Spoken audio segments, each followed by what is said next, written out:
रात का समय, एक बहुत बड़ी बिल्डिंग, रूफटॉप। एक लड़की रेलिंग से लगी हुई थी। किसी ने उसकी शर्ट की कॉलर से उसे पकड़ रखा था। लड़की की आंखों में डर साफ नजर आ रहा था। उस लड़की ने घुटते हुए कहा, मैंने तुमसे कहा ना, it's just a one time thing. अगर तुम अपना मुंह बंद रखोगी तो मैं भी अपना मुंह बंद रखूंगी। Just let me go. I won't do anything to anyone. लेकिन अगर तुमने कुछ किया तो मुझे भी वो सबको बताना पड़ेगा कि तुम्हारी असलियत आखिर है क्या। उन हाथों ने उसे और कसकर पकड़ लिया। वो लड़की और घुटने लगी। उसके बाल उड़ रहे थे। उसने नीचे देखा हल्का सा, तो वो 45 मंजिल बिल्डिंग के रूफटॉप पर थी। उसने एक बार फिर सामने खड़े इंसान की तरफ देखा। उस इंसान ने उसे झटका दिया और फिर दूसरी तरफ धकेल दिया। वो लड़की गहरी सांसें लेने लगी। उसने हल्का सा खांसा और फिर सामने खड़े इंसान की तरफ देखकर कहा, good choice. Now just leave me alone. भूल जाना कि तुम्हें कुछ भी पता है इस बारे में।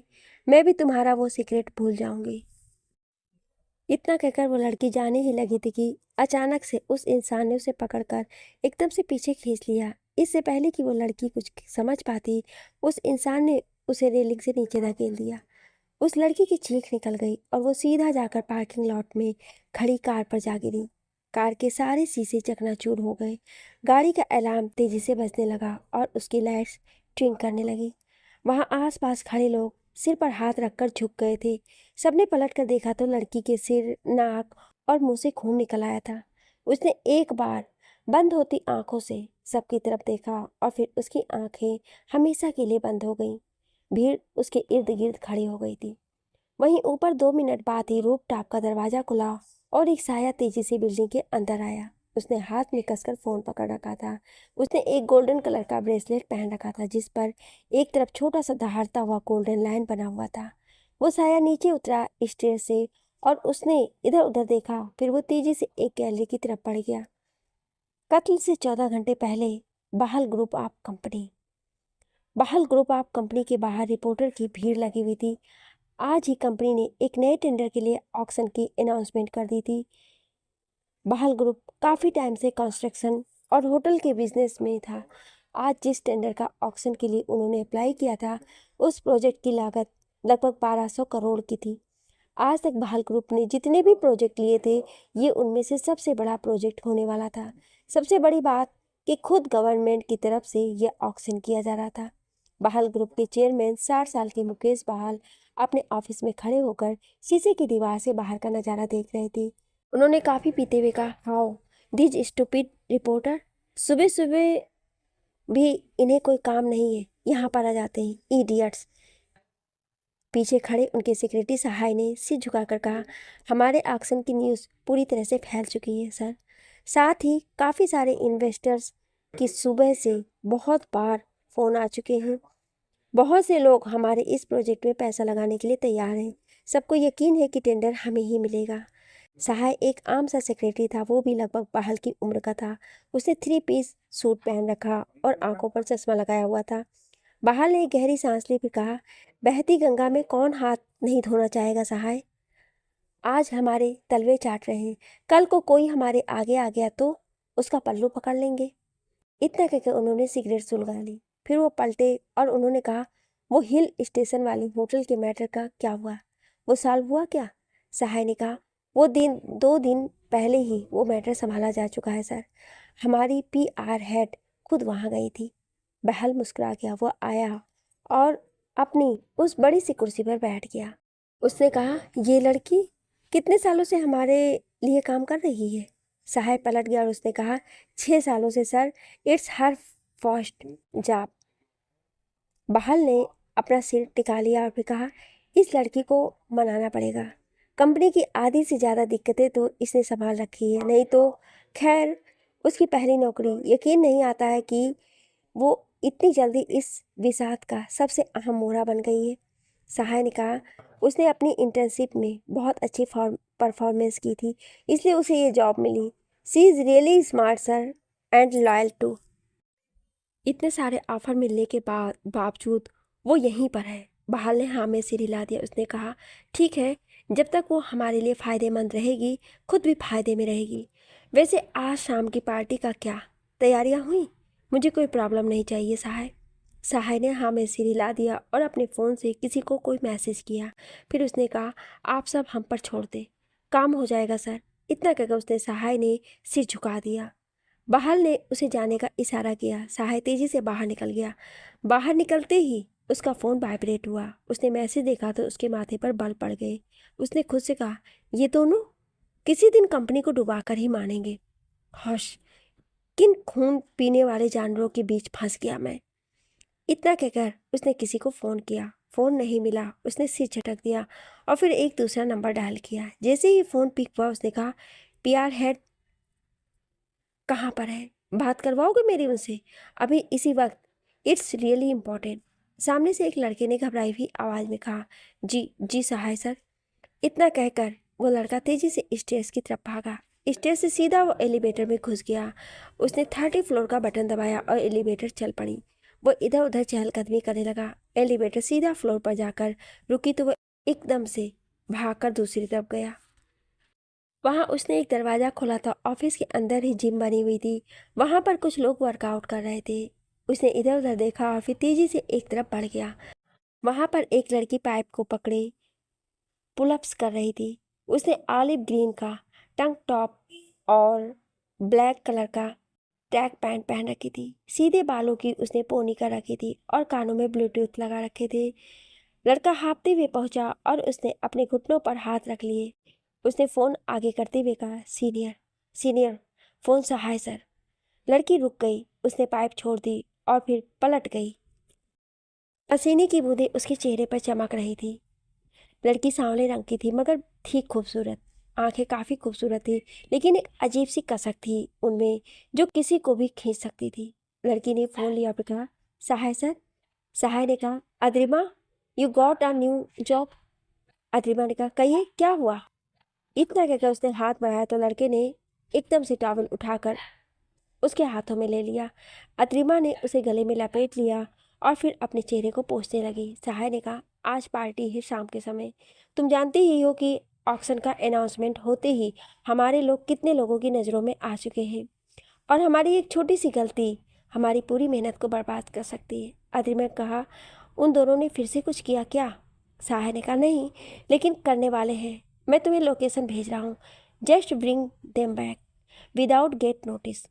अद्रिमा ने फ़ोन काट दिया। उसने एक गहरी सांस ली और अचानक से अपने पैरों के पास पड़ी बॉल को जोरों से किक मार दी। उसने कहा, मैं यहाँ पर कल पहुँची हूँ, जस्ट कल। एंड दीज गाइस ऋषि। उस लड़के यानी कि ऋषि ने उसकी तरफ देखा तो अद्रिमा ने कहा, पूरी पीआर टीम को कहो कि मुझे सिक्योरिटी रूम में मिले अभी के अभी। ऋषि ने हाँ में सिर हिला दिया लेकिन अपनी जगहों से हिला नहीं। अद्रिमा ने उसकी तरफ देखा फिर तेज आवाज में कहा, नो। ऋषि ने हाँ में सिर हिला दिया। दोबारा बाहर की तरफ भागा। अद्रिमा ने गहरी सांस ली फिर वो भी तेजी से उसके पीछे चली गई। उसी समय आस्था हॉस्पिटल। डॉक्टर की टीम एक ऑपरेशन थिएटर से बाहर निकली। बाहर एक बूढ़ी औरत और एक आदमी बैठा हुआ था। उनके साथ एक छोटा सा बच्चा भी था। वो आदमी खड़ा हो गया और उसने कहा, डॉक्टर मेरी पत्नी कैसी है? ऑपरेशन कैसा गया? एक डॉक्टर ने अपना मास्क उतारा और फिर कहा, it's went well, don't worry. आपकी पत्नी बिल्कुल ठीक है। नर्स आपको सारी चीज़ें समझा देगी। इतना कहकर उसने बच्चे का सिर हिला दिया और फिर वो डॉक्टर आगे बढ़ गई। जैसे ही बाहर हॉल में पहुंची सबने उसका स्वागत तालियों से किया। हेड नर्स ने तालियां बजाते हुए कहा, well done doctor Riddhima, you done really well. Riddhima मुस्कुरा दी। उसने ग्लव्स निकाल कर ट्रैश कैन में डाल दिए। रिद्धिमा खूबसूरत थी। उसके हल्के घुंघराले बालों की पोनी उसकी गर्दन से थोड़ा नीचे तक थी। गेहुआ रंग और हल्की छोटी सी आंखें। उसके चेहरे पर एक राहत सी थी। उसने कहा, थैंक यू सो मच, लेकिन पूरी टीम का इसमें क्रेडिट है। आई डोंट थिंक कि मैंने अकेले कुछ किया। इतना कहकर वो मुस्कुराकर आगे बढ़ी। अचानक से उसकी फ़ोन वाइब्रेट होने लगा। उसने देखा तो माँ कॉलिंग आ रहा था। उसने फ़ोन उठाया और फिर कहा, हाँ माँ कहिए। उसकी माँ यानी कि स्मिता ने कहा, कहाँ हो रिद्धि? कब से फ़ोन कर रही हूँ? रिद्धिमा ने कहा, ऑपरेशन में थी माँ। कहिए क्या हुआ? स्मिता ने कहा, तुम और तुम्हारे ऑपरेशन। अच्छा सुनो, शाम को सीधा बहाल ग्रुप की कंपनी आ जाना। रिद्धिमा ने हैरानी से कहा, क्यों मगर? स्मिता ने कहा, तुम्हें तुम्हारे मंगेतर ने कुछ नहीं बताया ना? फिर से? तुम्हारे होने वाले ससुर पार्टी दे रहे हैं। उनका ऑक्शन का प्लान काम कर गया। रिद्विबा ने बुदबुदा कर कहा, मुकेश अंकल? स्मिता ने कहा, अच्छे से तैयार होकर आ जाना, और हाँ, काल्पी के साथ आना, वो भी इनवाइटेड है। इतना कहकर स्मिता ने फोन काट दिया। रिद्विबा सोच में डूब गई और फिर कॉफी मशीन की तरफ बढ़ गई। उसने कॉफी निकाली ही थी कि एक हाथ आया और उसने कॉफी उठा ली। रिद्विबा ने चिढ़कर कहा, काल्पी? इतना ही पलट गई। काल्पी मुस्कुरा दी। रिद्विबा ने कहा, अपनी कॉफी खुद लिया करो। काल्पी ने कहा, इतना क्या कंजूस हो रही है? वैसे कांग्रेचुलेसन, आपके करियर का दूसरा इंडिपेंडेंट ऑपरेशन सक्सेसफुल गया। Cheer to that. रिद्धिमा ने कहा, मैम आप कब मुझे कांग्रेचुलेसन कहने का मौका देंगी? काल्पी ने मुंह बनाते हुए कहा, हर कोई तेरी तरह लकी नहीं होता है जिसको अच्छा गाइड मिल जाए। रिद्धिमा मुस्कुरा दी। उसने कहा, अच्छा अभी ये बता, पार्टी में कब चलना है? काल्पी ने कहा, कौन सी पार्टी? रिद्धिमा ने हैरानी से कहा, कौन सी पार्टी? अरे मुकेश अंकल कोई पार्टी दे रहे हैं, किसी ऑक्शन में हिस्सा लेने की। वहीं पर तेरी फैमिली को भी इनवाइट किया गया है। काल्पी के चेहरे का रंग बदल गया। रिद्धिमा ने कहा, आई नो कि तू धनुष को पसंद नहीं करती है। तुझे लगता है कि वो मुझे बहुत बुरे तरीके से ट्रीट करता है, बट हम सब जानते हैं वो शुरू से ऐसा ही है यार। Just relax. वैसे भी जस्ट अ पार्टी, पूरा ग्रुप साथ में मिल रहा है, सो हम दोनों को भी तो जाना पड़ेगा। इतना कहकर उसने काल्पी की तरफ देखा तो वो किसी गहरी सोच में डूबी हुई थी। रिद्धिमा ने उसके कंधे पर हाथ रखा और कहा, काल्पी तू सुन रही है ना? काल्पी ने उसकी तरफ देखा और फिर कहा, हाँ हाँ हाँ मैं सुन रही हूँ ना। रिद्धिमा ने कहा, तू ठीक है ना? काल्पी ने हाँ में सिर हिला दिया। उसने कहा, मुझे क्या होना है, I am totally fine, don't worry, हम शाम को साथ में चलेंगे। रिद्धिमा ने हाँ में सिर हिला दिया और फिर अपनी घड़ी देखी। उसने कहा, मेरे राउंड्स का टाइम हो गया है, आई विल गेट गोइंग। इतना कहकर वो वहां से चली गई। उसके जाते ही काल्पी की मुस्कान गायब हो गई। वहीं रिद्धिबा चलते चलते अपने मिरर्स चेक करने लगी। उसके दिमाग में एक ही बात घूम रही थी, आखिर धनुष ने मुझे इस पार्टी के बारे में क्यों नहीं बताया? सोचते हुए वो मेल देखते हुए दूसरी तरफ चली गई। उसके जाते ही काल्पी ने तुरंत किसी को फोन लगाया, मगर फोन ऑफ आने लगा। उसी समय एक ओपन हाईवे, वो जंगल के बीचों बीच बना हाईवे था। शायद हाईवे पर कोई रेस हो रही थी। वहां बहुत सारी बाइक्स थी। सभी ने अपने हेलमेट पहने हुए थे। कुछ दूरी पर खड़ी लड़की ने पीठ करके रखी थी और उसने दो झंडे उठा रखे थे। बाइकर्स बाइक के एक्सीलेटर को घुमा रहे थे और उन्होंने क्लच छोड़ने की पूरी तैयारी कर रखी थी। वहां आसपास जो भी लोग खड़े थे सब धनुष धनुष चिल्ला रहे थे। उन लोगों ने बैनर भी उठा रखे थे। इसी बीच रेफरी ने लड़की को इशारा कर दिया। लड़की ने झंडे नीचे रख दिए। बाइकर्स ने क्लच छोड़े और बाइक्स को तेजी से आगे बढ़ा दिया। बाइक नंबर 5 तेजी से लहराकर आगे निकलने लगी और लोगों में हूटिंग बढ़ गई। बाइक तेजी से आगे जा रही थी। राइडर ने तेजी से गियर बदला और फिर फुल स्पीड बढ़ा दी। एक और बाइक ने गियर बदला और फिर वो भी 5 के थोड़ा नज़दीक आ गई। इसी बीच एक मोड़ आ गया और उसे टेक ओवर नहीं कर पाई। 5 के राइडर ने एक बार पलटकर बाइक को देखा जो उसके बहुत नज़दीक पहुंच चुकी थी। तभी अचानक वो बाइक मोड़ पर पास आई और उसने एक तेज कट मारा। 5 नंबर बाइक कच्चे रास्ते पर उतर आई। रोड बहुत उबड़ खाबड़ था। 5 फिर भी आगे बढ़ती रही और फिर कुछ देर बाद तुरंत ही दोबारा हाईवे पर आ गई। दोनों बाइक्स एक साथ बगल में चली हुई थी। 5 और दूसरी बाइक के राइडर ने एक दूसरे की तरफ देखा। 5 वाले ने एकदम से अपनी स्पीड कम की और दूसरी बाइक के पिछले टायर पर वार किया। दूसरी बाइक संभाल नहीं पाई और स्किड गई। बाइक गिर गई और राइडर भी रगड़ता हुआ आगे चला गया। 5 तेजी से कॉर्नर से निकल गया। अभी वो अकेला ही था हाईवे पर। उसने एक मोड़ काटा और अचानक से बाइक रोक दी। उसके सामने दो काली गाड़ियां खड़ी थी और साथ में कुछ लोग जिन्होंने ब्लैक कलर के 3 पीस सूट पहन रखे थे और कानों में ब्लूटूथ लगा रखा था। राइडर ने अपना हेलमेट उतारा। कहना गलत नहीं होगा कि लड़का हैंडसम था। शायद अपने अर्ली 30 में था, 31 या 32, लेकिन बहुत फिट था। उसने अपने सिर को झटका तो बालों से पसीने की बूंदें झटके से बाहर आईं। उसने बाइक पर हेलमेट रख दिया और उस पर बाजू रख कर बैठ गया।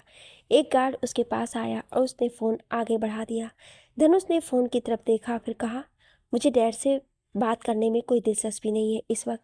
फ़ोन लाउड स्पीकर पर था। आवाज़ आई, धनुष, अद्रिमा हेयर। धनुष ने एकदम से फ़ोन ले लिया और फिर कहा, हे माय बेबी, इतना सुबह तुम्हें मेरी याद आ गई? आखिर क्या कर सकते हैं हम आपके लिए? अतिमा ने कहा, फिलहाल के लिए फ्लर्टिंग बंद करके सीधा कंपनी पहुंचो। ऑक्शन के बारे में तो तुम्हें पता चल ही गया होगा। No, don't make any trouble.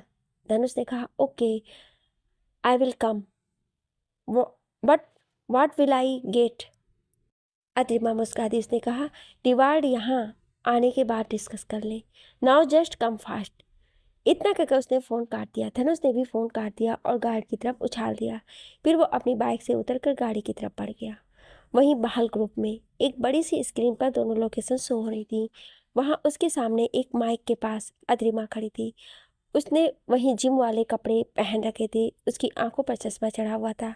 ऋषि उसके पीछे खड़ा था। अद्रिमा ने फ़ोन काटा और माइक में कहा, we got the target 1, now just show me the target 2। वहाँ पर ढेर सारे कंप्यूटर थे जिन पर बहुत से लोग बैठकर काम कर रहे थे। उन लोगों की उंगलियां चल रही थी बहुत तेजी से। जल्दी एक और लोकेशन शो होने लगी। लोकेशन शो होते ही सबने अतिमा की तरफ देखा। अतिमा ने बाजू लपेटकर सिर हिला दिया, फिर कहा, आई just can't believe this guy. इतना कहकर उसने ऋषि की तरफ देखा तो ऋषि ने एक और फोन मिलाकर उसे दे दिया। उसी समय एक मोटल, एक काली कार से धनुष की ही उम्र का एक लड़का उतरा। उसने अपना कोट ठीक किया और फिर आगे खड़ा हुआ। रिसेप्शन पर खड़ी लड़की मुस्कुरा दी तो लड़के ने उसकी तरफ एक फ्लाइंग किस उछाल दी। लड़की मुस्कुरा दी। लड़का एलिवेटर में पहुंचा और उसने 5th फ्लोर का बटन दबा दिया। वो वहां पहुंचा और फिर एक कमरे की तरफ बढ़ गया। वहां पर उसने एक कमरे पर नॉक किया तो अंदर लड़की की आवाज़ आई, कम इन। लड़के ने दरवाज़ा खोलते हुए कहा, why did you leave door open hand? कहते हुए वो रुक गया। सामने वैसे ही गार्ड खड़े थे और एक लड़की बेड पर सिमटी थी। लड़के ने कहा, हाँ मुकेश अंकल अंगेन। गार्ड ने आकर फ़ोन दे दिया। उसने फ़ोन कान से लगा लिया तो सामने से अद्रिमा की आवाज़ आई, निपुण सर, लड़की को हम पैसे दे चुके हैं, चुपचाप कंपनी आ जाएं, क्योंकि आप भी जानते हैं कि अगर मुकेश सर खुद इन्वॉल्व हुए तो क्या होगा। निपुण ने कहा, अद्रिमा व्हाट द हेल, तुम धनुष को ढूंढ लो पहले। अद्रिमा ने कहा, वो पहुंच रहे हैं। निपुण ने कहा, राइट, आई सी। मानेगा क्यों नहीं तुम्हारी बात? अपनी मंगेतर से ज़्यादा तो उसे तुम में इंटरेस्ट है। अद्रिमा ने एक टेढ़ी मुस्कान के साथ कहा, अगर ताने ही देने हैं तो यहाँ आकर भी दे सकते हो। अब गार्ड को फ़ोन दे। निपुण ने गार्ड को चिढ़कर फ़ोन दे दिया। गार्ड ने कान से फ़ोन लगाया। अद्रिमा ने कहा, निपुण सर को जितना जल्दी हो सके ले आओ कंपनी, और हाँ, उस लड़की का मुंह बंद करवाना तुम्हारा काम है। गार्ड ने कहा, ओके मैम। अद्रिमा ने फ़ोन काट दिया। गार्ड ने बाकी की तरफ देखा तो वो सब निपुण की तरफ पड़ गए। निपुण ने सिर हिला दिया और फिर लड़की की तरफ देखा और फिर कहा, I am sorry honey, you need to disappear now, but I really had fun. इतना कहकर वो मुस्कुराकर चला गया। वहीं बचे हुए गार्ड लड़की की तरफ बढ़ गए।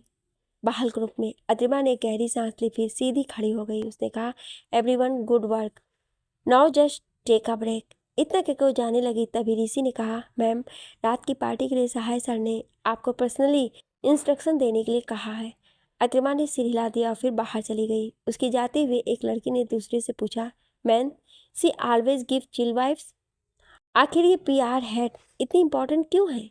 दूसरी ने कहा, डोंट यू नो, इसे ब्लैक वुल्फ का नाम मिला है कंपनी में। सिर्फ 6 सालों में इसने अपनी ऐसी पहचान बना ली है, और दूसरा, इसने ऐसे ऐसे मैटर संभाले हैं कि पूछो मत। इसलिए तो CEO धनुष की पर्सनल असिस्टेंट भी है ये। पहली वाली ने कहा, लेकिन मैंने सुना है कि ये और धनुष सर कुछ ज़्यादा ही क्लोज हैं।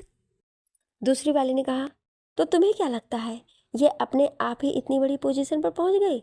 वो तो धनुष सर की मंगेतर है रितबा मैम, जो इसे झेल लेती है, नहीं तो।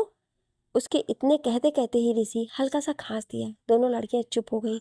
वहीं दरवाजे की दूसरी तरफ खड़ी अतिमा मुस्कुरा दी और फिर चली गई। कत्ल से 6 घंटे पहले रितबा और काल्पी मॉल में घूम रही थी। आज की पार्टी की शॉपिंग चल रही थी। रितबा ने गहरी सांस ली, फिर कहा, मैंने कहा था माँ से मुझे नहीं करनी शॉपिंग, लेकिन वो है कि मानती ही नहीं। इतना कहकर उसने काल्पी की तरफ देखा और फिर कहा, काल्पी। काल्पी फोन में डूबी हुई थी। उसके चेहरे पर चिंता साफ नजर आ रही थी। रितबा ने उसकी तरफ देखा, फिर कहा, काल्पी यार क्या कर रही हो? कब से तुम्हें मैं आवाज़ें दे रही थी। काल्पी ने सिर उठाकर उसकी तरफ देखा ही था कि सामने से आवाज आई, मिस रितवा। दोनों ने सामने देखा तो अद्रिमा उनके पास आ गई। उसके चेहरे पर एक अजीब सी मजाक उड़ाने वाली मजाक मुस्कान थी। काल्पी ने थोड़ा गुस्से में कहा, what are you doing here? उसने कहा, मैं रिद्धिमा मैम के लिए ड्रेस सेलेक्ट करने आई हूँ। काल्पी ने कहा, तुम क्यों ड्रेस चूज करोगी? अद्रिमा ने कहा, एक्चुअली इस पार्टी को मुझे पर्सनली हैंडल करने के लिए कहा है। और इतना कहकर उसने रिद्धिमा को नीचे से ऊपर तक देखा और फिर कहा, मैं नहीं चाहती कि हमारी कंपनी के सीईओ का स्टैंडर्ड किसी भी तरह का लो लगे। आखिर हमारी कंपनी का एक स्टैंडर्ड है और उसका ख्याल रखना मेरी ड्यूटी है। और मैं कंपनी में एक पीआर हेड हूँ और धनु सर की पर्सनल असिस्टेंट भी। जिस तरह उसने जोर देकर पर्सनल कहा था, रितबा के चेहरे का रंग बदल गया। कत्ल से 6 घंटा पहले एक मॉल। रितबा और काल्पी ने अदिमा की तरफ देखा तो अदिमा ने कहा, इस पार्टी में बहुत सारे लोग आने वाले हैं और अगर किसी ने भी कुछ कहा सीईओ को तो it won't be good. Kalpi ने कुछ कहना चाहा कि तभी रितबा ने उसकी बाजू पकड़ ली। अद्रिमा ने दोनों की तरफ देखा और फिर कहा, प्लीज कम विथ मी। इतना कहकर वो एक शॉप में चली गई। काल्पी ने गुस्से में आकर रितबा से अपनी बाजू छुड़ाई और कहा, इस लड़की ने तेरी जिंदगी नरक बना रखी है। खुद को समझती क्या है आखिर ये? जब देखो तब रिद्धि। माना कि तू धनु से प्यार करती है, मगर कहाँ गई वो रिद्धि जो अपनी सेल्फ रिस्पेक्ट के लिए कुछ भी करने के लिए तैयार रहती है? आर यू डम वाट? रिद्धिमा ने गहरी सांस ली और फिर कहा, काल्पी तू जानती है अद्रिमा बहुत इम्पोर्टेंट एम्प्लॉय है कंपनी में। उसने काफ़ी सारी चीज़ें हैंडल की है एंड मुकेश अंकल और धनुष उस पर बहुत भरोसा करते हैं। अद्रिमा से फ़िलहाल के लिए मैं किसी बहस में नहीं पड़ना चाहती। काल्पी ने कहा, इसीलिए वो खुद को तुझसे ऊपर समझती है। आई जस्ट कांट अंडरस्टैंड कि कब तू इस लड़की को इसकी औकात दिखाएगी। इतना कहते हुए काल्पी शॉप के अंदर चली गई। रिद्धिमा ने उसके पीछे से ना से सिर हिलाया और फिर वो भी काल्पी के पीछे चली गई। जब वो लोग अंदर गई तो एक मेक ओवर शॉप थी। वहाँ पर कुछ गाउन रखे हुए थे। उनमें से एक गाउन अद्रिमा ने उठाया और रिद्धिमा के ऊपर लगा दिया। रिद्धिमा ने गाउन की तरफ देखा फिर अद्रिमा की तरफ। उसने कहा, मुझे ये रंग पसंद नहीं है। अद्रिमा ने कहा, मैंने ये कलर इसलिए चूज किया है क्योंकि आप पर डार्क कलर सूट नहीं करेंगे। अद्रिमा ने दूसरी तरफ देखा और कहा, मुझे ये पसंद है। अद्रिमा ने उस तरफ देखा तो एक सी ग्रीन कलर का गाउन था। अद्रिमा ने कहा, oh come on Ritba ma'am, please don't tell me कि आप पार्टी में इस तरह का गाउन पहन कर आएंगी। It's a high class party, simple city. आप अपने हॉस्पिटल के लिए रख सकती हैं बट नॉट फॉर हेयर। रितबा ने कहा, but I like it. And उसके कहते कहते ही अद्रिमा ने एक गाउन उठाया और फिर वो रितबा के पास पहुंच गई। उसने वो गाउन रितबा के पास पकड़ा दिया। फिर उसने हल्के से रितबा के कान में कहा, अगर आपको एम्बेरस होने का और धनुष सर को एम्बेरस करने का इतना ही शौक है then go for it. I won't say anything, but अगर फिर कुछ हुआ तो ये मत सोचना कि आपके आंसू किसी काम आ जाएंगे। इतना कहकर पीछे हटी और उसने रितबा की तरफ देखा। फिर वो मुस्कुराती और पलट गई। उसने शॉप से बाहर जाते हुए कहा, बिल बहाल ग्रुप में भिजवा दीजिएगा प्लीज। वहां सभी लड़कियों ने सिर झुका दिया। अद्रिमा ने जाते हुए एक बार काल्की की तरफ देखा और फिर शॉप से बाहर निकल गई। काल्पी रितबा के पास आई तो रितबा ने अपना पसंद रखा हुआ गाउन रख दिया और अद्रिमा का दिया हुआ गाउन उठा लिया। काल्पी ने कहा, पागल हो गई है क्या? ऐसा क्या कह दिया उसने कि तू ये गाउन छोड़ रही है? रिद्धिमा ने कहा, छोड़ ना, कुछ खास नहीं कहा उसने। तू अपने लिए कुछ पसंद कर ले। I am going to trial room. इतना कहकर उसने वहाँ की लड़कियों से पूछा, where is the trial room? एक लड़की ने दूसरी तरफ इशारा किया। रिद्धिमा ने काल्पी के कंधे पर हाथ रखा फिर अंदर चली गई। वहीं मॉल की दूसरी तरफ मास्क और कैप लगाकर एक लड़का वहाँ रेलिंग पर झुककर खड़ा था। उसकी नज़र उसी शॉप पर थी जहां अब रितबा और काल्पी थी। वहीं पार्किंग लॉट में अदिमा पहुंच चुकी थी। उसने दूर से ही कार का दरवाजा खोला और कार में बैठ गई। उसने अपना डैशबोर्ड खोला और उसमें से एक छोटा सा मोबाइल फ़ोन निकाला। उसने उसे ऑन किया और फिर किसी को फ़ोन किया। रिंग जाने लगी और इसी के साथ रेलिंग के साथ लगकर खड़े हुए उस लड़के का फ़ोन वाइब्रेट होने लगा। लड़के ने अपना ब्लूटूथ का बटन दबाया और कॉल पिक कर ली। अदिमा ने कहा, व्हाट्स द अपडेट?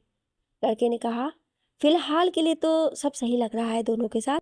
दोनों शॉप में हैं। रिद्धिमा शायद ट्रायल रूम में गई है। अतिमा ने स्टीयरिंग पर हाथ मारा और कहा, व्हाट द हेल, तुमने अपना काम पूरा नहीं किया क्या? लड़के ने कहा, मैं अपना काम कल शाम को ही पूरा कर चुका हूँ।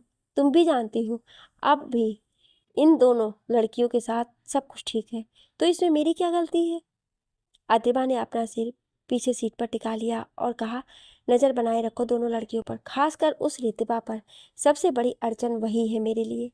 लड़के ने बिना कुछ कहे फ़ोन काट दिया। अतिमा ने सीट बेल्ट लगाई और फिर गाड़ी मोड़कर आगे बढ़ा दी। लड़का दोबारा रेलिंग पर बाजू टिकाकर खड़ा हो गया और सामने देखने लगा। वहीं बहाल ग्रुप कंपनी में दो गाड़ियां फ्रंट डोर के पास आकर सामने रुकी। दोनों गाड़ियों के पीछे दो गाड़ियां और थीं। आगे वाली गाड़ियों के दरवाजे खुले। एक गाड़ी से धनुष निकला तो दूसरी गाड़ी से निपुण। निपुण ने धनुष को देखते हुए कहा, ब्रो व्हाट्सअप। धनुष ने सिर हिला दिया। दोनों साथ में अंदर की तरफ पड़ गए। निपुण ने कहा, तो कहाँ से पकड़ कर लाए हैं तुम्हें ये बहाल ग्रुप के कुत्ते? धनुष ने कहा, इडियट्स ने मेरी बाइक रेस खराब कर दी। आई हेट दैट मीन, मैं जीतने वाला था। I am going to break the record. Nipun ने एकदम से कहा, मैं भी बॉस।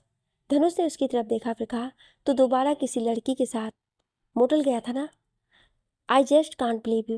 निपुण ने कहा, it was just a date toot, but that Adrima, she just ruined इट। धनुष ने मुस्कुराकर कहा, she knows what we has to do. Nipun ने उसकी तरफ देखा, फिर कहा, bro let me give you a piece of advice, don't get me wrong, but she is just too strong to handle. Dhanush ने एलिवेटर में अंदर आते हुए कहा, आई लाइक स्ट्रांग गर्ल, रितबा की तरह नहीं कि बात बात पर शी इज टू एनाइंग। निपुण ने कहा, ब्रो रितबा जितनी स्ट्रांग लड़की तुझे कभी नहीं मिलेगी। सोच, इतनी रिच फैमिली होने के बाद भी वो खुद के बल पर डॉक्टर बनी है। She is doing her best. अपनी फैमिली के नाम का कोई सपोर्ट नहीं है उसे। धनुष ने चिढ़कर कहा, दैट्स बिकॉज। उसके कहते कहते एलिवेटर का दरवाज़ा खुला और सामने सहाय नजर आया। दोनों लड़कों ने उसकी तरफ देखा तो उसने सिर झुका लिया। फिर उसने कहा, आप दोनों को चेयरमैन सर ने बुलाया है। दोनों लड़कों ने सिर हिला दिया, फिर आगे बढ़ गए। सहाय सीधा खड़ा हुआ और अपना चश्मा ठीक करता हुआ उन दोनों के पीछे चला गया। अंदर मुकेश बाहर सिगरेट सुलगाकर सामने की बिल्डिंग की तरफ देख रहे थे। दोनों लड़के उनके केबिन में जाकर खड़े हो गए। मुकेश ने बाहर की तरफ देखते हुए कहा, तो तुम लोगों ने ना सुधरने की कसम खा रखी है ना? तुम दोनों में से किसी को भी इस कंपनी की चिंता नहीं है। इतना कहकर उसने सिगरेट नीचे फेंक दी और अपने पैरों से दबा दी। वो पलट गया तो दोनों लड़के सिर झुकाकर खड़े थे। बाहर जाकर अपनी कुर्सी पर बैठ गया।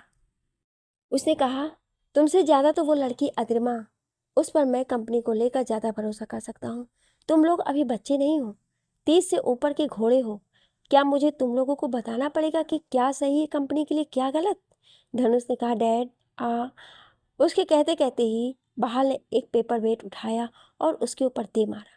निशाना चूक गया, नहीं तो धनुष का माथा फूट जाता। पेपर वेट जाकर सीधा एक वास को लगा और वो टूट गया। दोनों लड़के एक पल के लिए कांप गए। बहाल ने कहा, ये मत समझना कि तुम मेरे बेटे हो तो हर बार मैं तुम्हें बचाता रहूँगा। अभी सिर्फ पिछले हफ्ते उस लड़की ने तुम दोनों को बाहर से निकलवाया था, जब तुम गली के गुंडों की तरह लड़ रहे थे। और तुम निपुण। निपुण ने सिर उठाकर बहाल की तरफ देखा तो बहाल ने कहा, तुम्हारे पापा और मैंने ये कंपनी एक साथ शुरू की थी। जितनी कंपनी ये धनुष की है उतनी ही तुम्हारी भी है। तुम्हारे पापा की मौत के समय मैंने उन्हें वादा किया था कि मैं तुम्हें एक बेहतरीन परवरिश दूंगा। क्या तुम मुझे उनके सामने एम्बेरस करना चाहते हो? पहले सब कुछ ठीक था निपुण, पहले तुम सही थे, फिर अचानक क्यों, किस लिए? निपुण ने सिर झुका लिया। बहाल ने एक गहरी सांस ली, फिर कहा, याद रखना लड़कों, अगर तुम लोग इस कंपनी के सक्सेस के सामने आए तो कोई फर्क नहीं पड़ता मुझे कि तुम मेरे बच्चे हो। मैं तुम दोनों को भी रास्ते से हटा दूंगा। Now get lost.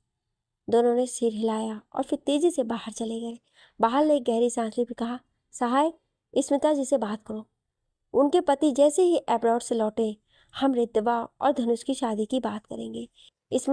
Smita ji board of director की हेड है।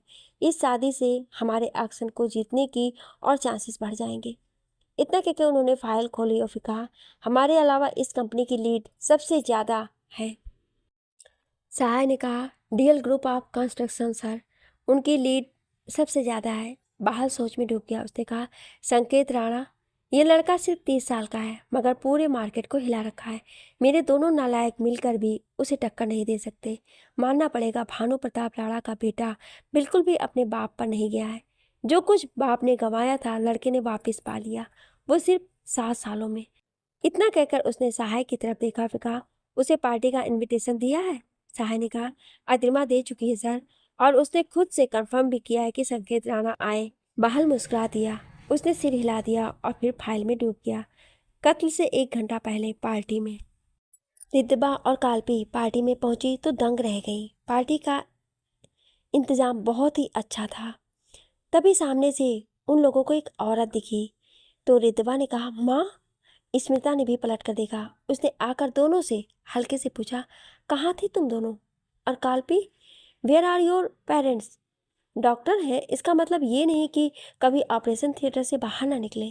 काल्पी ने मुस्कुरा कर कहा, आंटी, पापा तो मेडिकल टूर प्रोग्राम है और माँ को एन मौके पर एक इम्पॉर्टेंट ऑपरेशन आ गया, इमरजेंसी, वो लेट हो गई। स्मिता ने हाँ में सिर हिला दिया। तभी अचानक काल्पी की नज़र दूसरी तरफ गई तो उसने एकदम से कहा, रितवा, हमारी गैंग। रिद्धिमा ने उस तरफ देखा तो निपुण के साथ साथ वहाँ 2 लड़के और एक लड़की और थी। रिद्धिमा और काल्पी उस तरफ भाग गई। रिद्धिमा ने एकदम से कहा, निपुण, अमित, निकिता, वरुण। चारों पलटे। रिद्धिमा सीधा निकिता के गले लग गई। निकिता ने भी उसे कसकर गले से लगा लिया। काल्पी भी उनकी तरफ जाने लगी कि अमित ने उसे पकड़कर कहा, आप अपने मंगेतर के पास आए डॉक्टर साहिबा, वैसे ही आजकल आपके दर्शन दुर्लभ है। काल्पी मुस्कुराकर उसके गले लग गई। निपुण ने ये देखा और फिर अपना मुंह दूसरी तरफ करके उसने पूरा का पूरा विस्की का गिलास कटक लिया। रितबा ने उसकी तरफ देखा और कहा, ओए, माना कि तुम बड़े बिजनेसमैन बन गए हो मगर इसका मतलब ये नहीं कि तुम हमें ऐसे इग्नोर करो। निपुण मुस्कुरा दिया। उसने अपनी बाजू फैलाई और कहा, कम। रितबा उसके गले से लग गई। काल्पी अमित के पास खड़ी हो गई। निकिता ने कहा, सच में यार, ऐसा लग रहा है कि सालों बाद मिल रहे हैं हम। थैंक गॉड कि धनुष के पापा ने ये पार्टी रखी। I just want to thank that idiot. Varun ने कहा, लेकिन ये इडियट है कहाँ? सबने निपुण की तरफ देखा तो निपुण ने मुंह बनाते हुए दूसरी तरफ इशारा कर दिया। सबकी नजरें उस तरफ पलटी तो वहां पर धनुष आ रहा था। उसके साथ अद्रिमा भी आ रही थी। अद्रिमा ने रेड कलर का एक गाउन डाल रखा था। उसने अपने लंबे बालों को खुला छोड़ रखा था। धनुष ने दूसरी तरफ रिद्धिमा को देखा और फिर मुस्कुरा दिया। फिर वो अद्रिमा की तरफ पलट गया और उसने कहा, मेरी टाई मुझे तंग कर रही है, can you please do something about it? Adrima ने उसकी टाई की तरफ देखा और फिर उसके नज़दीक आ गई। उसने धनुष की ठुड्डी को अपनी एक उंगली से ऊपर किया और मुस्कुरा कर उसकी टाई ठीक करने लगी।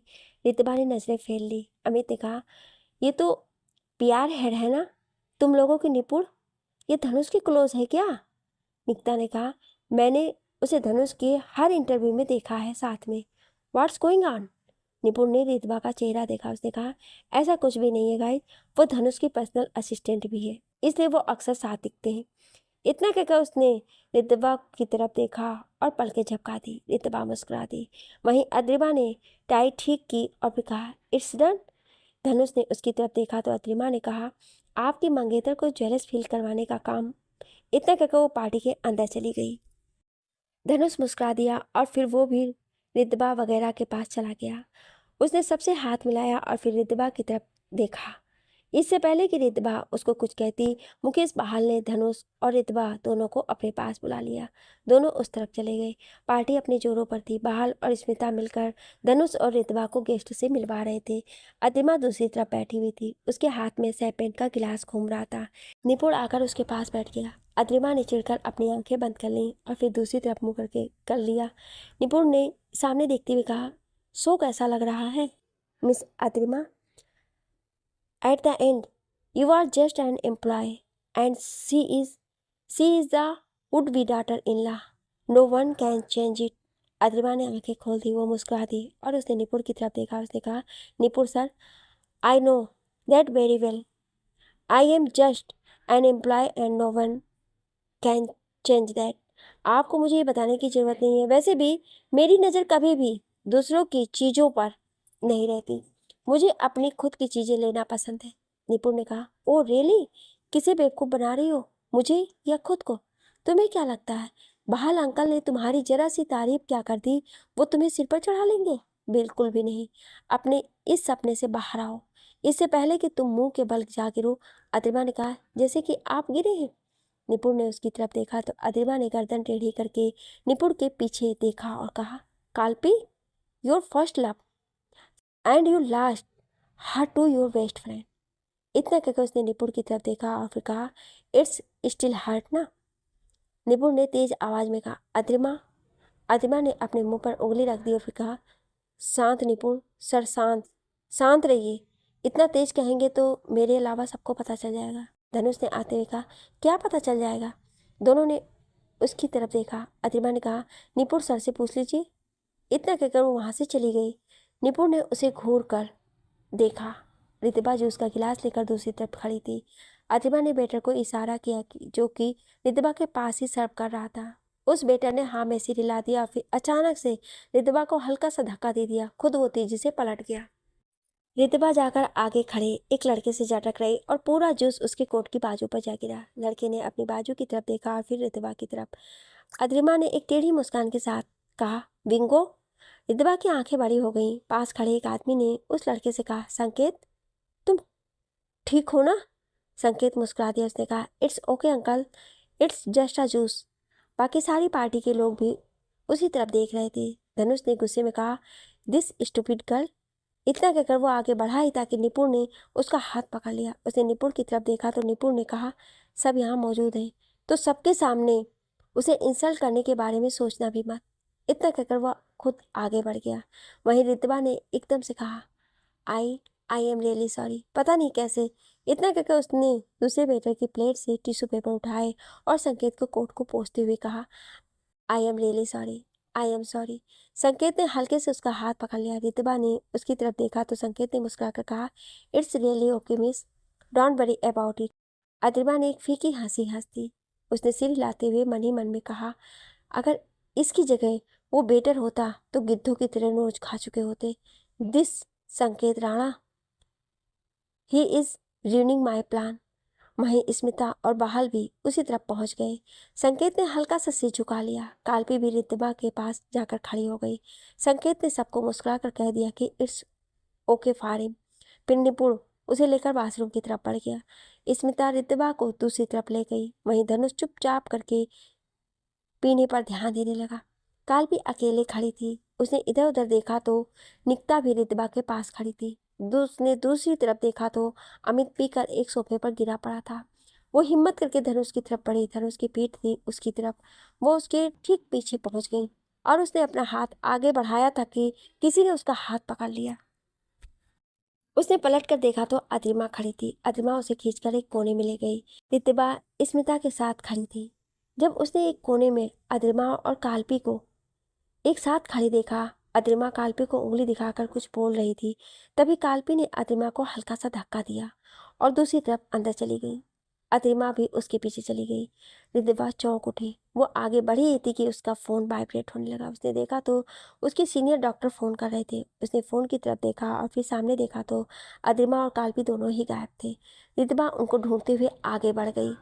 वहीं धनुष ने एक और विस्की का गिलास पिया और फिर अपने फ़ोन की तरफ देखा। उसकी नज़र निढाल पड़े हुए अमित की तरफ गई और वो मुस्कुरा दिया। फिर वो भी अंदर की तरफ बढ़ गया।